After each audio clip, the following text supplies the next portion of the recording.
بسم اللہ الرحمن الرحیم۔ اللہ رب قدوس احکم الحاکمین کا شکر ہے کہ جس رب قدوس نے ہمیں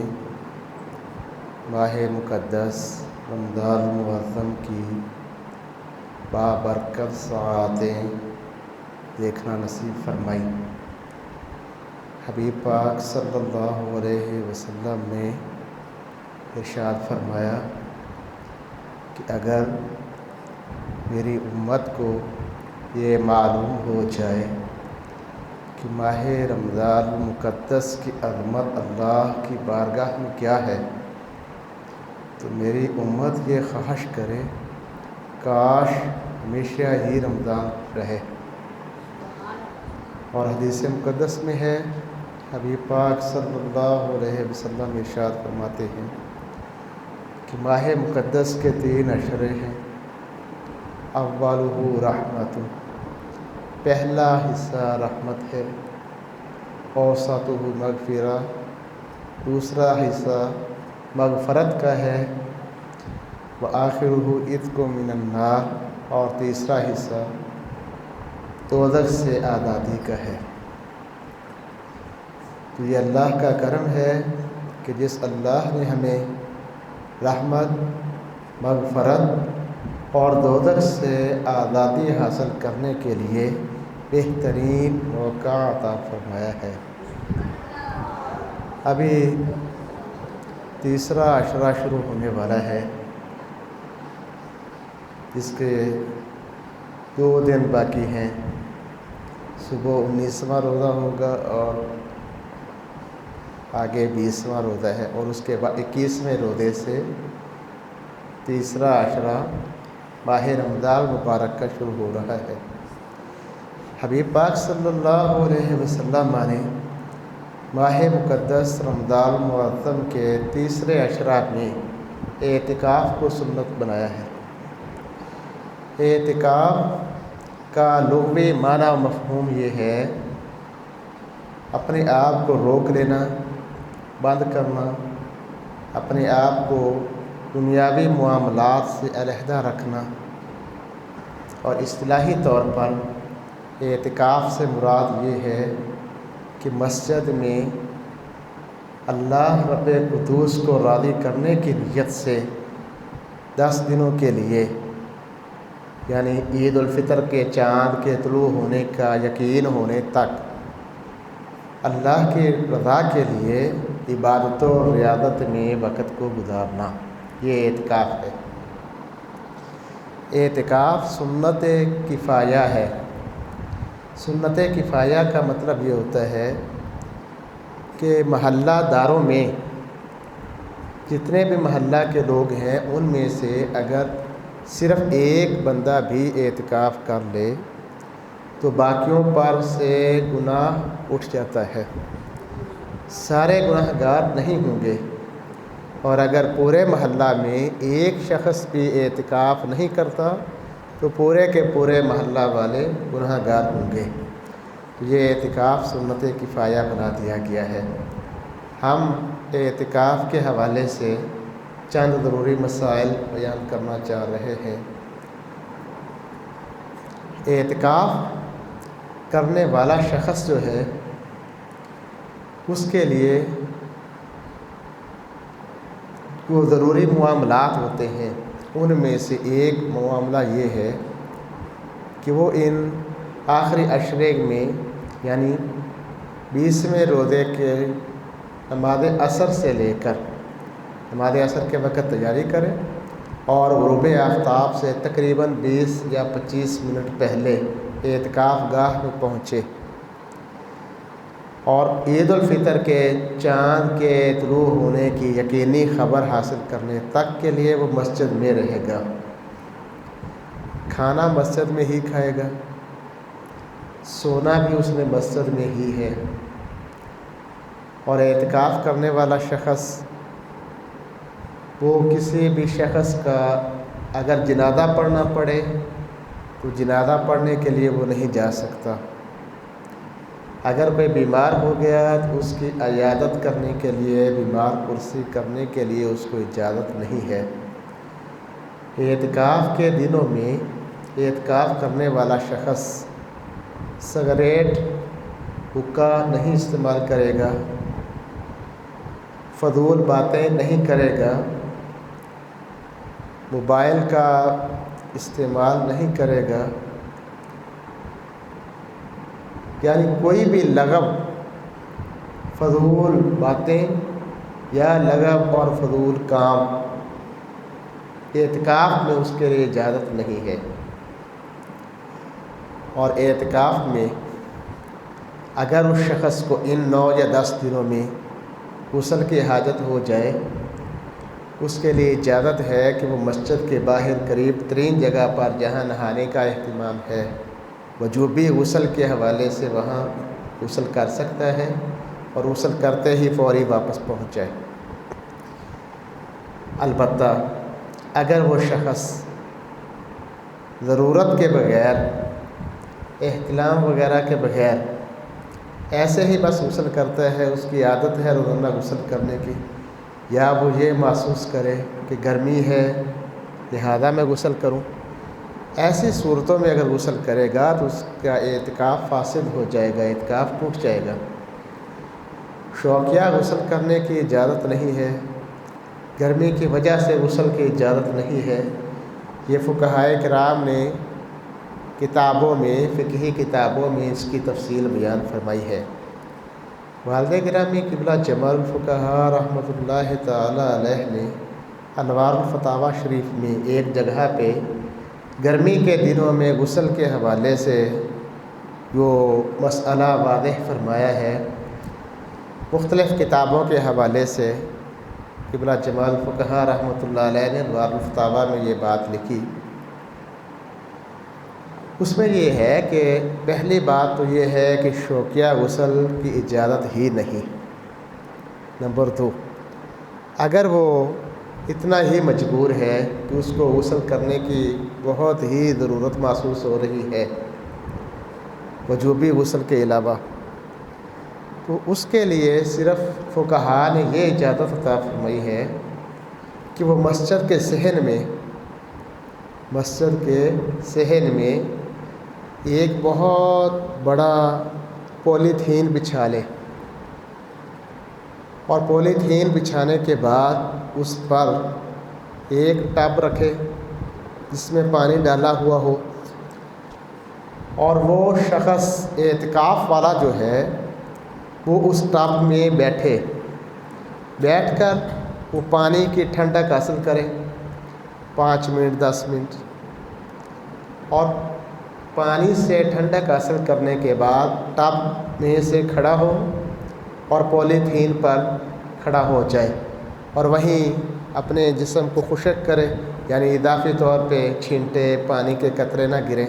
اور پھر پولیتھین سے اتر کے وہ مسجد میں، یعنی مسجد ہی ہے ساری، تو اعتکاف والے حصہ میں پہنچ جائے۔ اب اس کی وجہ کیا ہے کہ یہ بہت ہی شدید ترین معذور شخص جس پر غسل واجب تو نہیں ہے،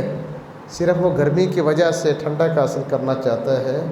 اس شخص کو یہ فقہاء نے اجازت دی ہے کہ وہ اس انداز سے، اور پولیتھین یہ موٹا لفافہ سا ہوتا ہے جو چھتوں پر بھی، لینٹر یا دوسری چھتوں پر اوپر لفافہ سا ڈال لیتے ہیں تاکہ وہ پانی بارش کی وجہ سے حفاظت میں رہے۔ تو ایسا موٹا لفافہ جو ہوتا ہے، پولیتھین جو ہوتا ہے، اس کو رکھنے کا مقصد ہی یہی ہے کہ وہ پانی کے چھینٹے مسجد میں نہ گریں، ہے تو وہ بھی مسجد، تو بہرحال اگر اس سے بھی بچا جائے تو ہی زیادہ بہتر ہے، مگر پھر بھی فقہاء نے اجازت عطا فرمائی ہے۔ اور پھر اعتکاف کے دوران اگر اتفاق ایسا ہوتا ہے کہ مسجد قریب نہیں، قضائے حاجت کی جگہ قریب نہیں ہے، تھوڑی سی دور ہے، ٹھیک ہے وہ جائے اور پھر واپس آ جائے۔ ایسے ہی اعتکاف کے لیے جو ضروری معاملات ہیں ان میں سے ایک بات یہ ہے کہ اعتکاف ایسے جگہ پہ کیا جائے جہاں کم از کم 5 وقتی نماز باجماعت ادا کی جاتی ہے، اور بہتر ہے کہ وہیں پہ جمعہ بھی ادا کیا جاتا ہو۔ ہاں، اگر کوئی ایسی جگہ پہ اعتکاف کرتا ہے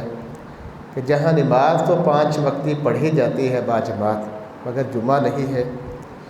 تو ایسے شخص کے لیے فقہائے کرام نے اجازت عطا فرمائی ہے کہ وہ اپنی اعتکاف والی مسجد سے قریب ترین کسی بھی صحیح العقیدہ سنی امام کی اقتداء میں نماز جمعہ ادا کرنے کے لیے وہ جا سکتا ہے۔ اس میں فقہائے کرام نے یہ اجازت دی ہے کہ وہ جب نماز جمعہ کے لیے جاتا ہے اور پھر جمعہ پڑھ کے واپس آتا ہے تو راستے میں رکنے کی اجازت نہیں ہے۔ ہاں، اس کا پڑوسی فرض کرے کہ وہ بھی راستے میں مل جاتا ہے تو بغیر رکنے کے السلام علیکم کہہ سکتا ہے، کیا حال ہے، خیریت ہے، یعنی صرف اتنی مقدار تک وہ خیریت پوچھ سکتا ہے، اس کو اجازت ہے۔ اعتکاف میں یہ ضروری نہیں ہے کہ رومال کے ساتھ صافہ کے ساتھ منہ کو بالکل لپیٹ لیا جائے یا خواتین کی طرح بالکل پردہ اوپر اوڑھ کے بیٹھ جائے، یہ ضروریات میں شامل نہیں ہے۔ والد گرامی قبلہ اجمال فقہا رحمۃ اللہ علیہ ارشاد فرماتے تھے کہ اللہ تعالیٰ نے انسان کے منہ پر 2 تالے رکھے ہیں، ایک تالا ہے دانتوں والا اور دوسرا لبوں والا۔ ان 2 تالوں کے اندر زبان ہے۔ اگر ہماری زبان دانتوں اور لبوں والے 2 تالوں کے باوجود بھی ہمارے کنٹرول میں نہیں رہتی تو بھلا منہ لپیٹنے سے ہی وہ کنٹرول میں رہے گی؟ اللہ تعالیٰ نے ہمیں یہ دانت بھی عطا فرمائے، لب بھی عطا فرمائے کہ ہمیشہ کے لیے یہ عادت بن جائے کہ گفتگو فضول کرنا کبھی بھی درست نہیں ہے، کبھی بھی جائز نہیں ہے۔ ہاں، اعتکاف کے دنوں میں اور زیادہ احتیاط کی جائے۔ باقی اعتکاف کرنے والا شخص اذان پڑھ سکتا ہے، تکبیر پڑھ سکتا ہے، نماز کی جماعت کروا سکتا ہے، مسجد میں ہی بیٹھ کر وعظ و نصیحت کر سکتا ہے، درس و تدریس کر سکتا ہے، سحری افطاری کا اعلان بھی اگر کوئی اور انتظام نہیں تو کر سکتا ہے، نعت شریف پڑھ سکتا ہے، بیان کر سکتا ہے، تلاوت کر سکتا ہے، اور یہ چیزیں اعتکاف والے شخص کے لیے اجازت میں رکھی گئی ہیں۔ اور اب ان دنوں میں جو طاق راتیں ہیں ان میں حکم ہے نبی پاک صلی اللہ علیہ وسلم کا کہ طاق راتوں میں لیلۃ القدر کو تلاش کرو۔ طاق راتوں کا مطلب ہے 21ویں، 23ویں، 25ویں، 27ویں، 29ویں، یہ طاق راتیں ہیں۔ ویسے تو اہل اللہ فرماتے ہیں کہ ہر شب قدر است اگر قدر بہدانی، فرماتے ہیں کہ اگر تجھے قدر مل جائے، اگر تو قدر شناس ہو جائے تو تیرے لیے ہر رات ہی شب قدر ہے، ہر رات ہی شب قدر ہے۔ مگر پھر بھی نبی پاک صلی اللہ علیہ وسلم کے طفیل اللہ تعالیٰ نے ایک یہ بھی رات عطا فرمائی ہے کہ جو تمام راتوں سے 1000 مہینوں سے افضل فرمائی گئی ہے۔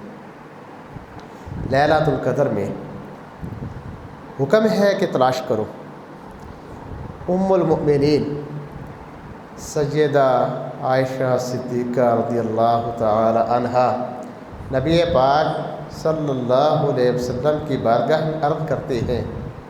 کہ یا رسول اللہ، اگر میں لیلۃ القدر کو تلاش کر لوں تو کیا پڑھوں؟ اگر مجھے لیلۃ القدر معلوم ہو جائے تو میں کیا پڑھوں؟ کریم آقا طبیب کائنات حبیب کائنات صلی اللہ علیہ وسلم ارشاد فرماتے ہیں کہ اے عائشہ، اگر تجھے لیلۃ القدر مل جائے تو اللہ کی بارگاہ میں یہ الفاظ بول، اللہم انک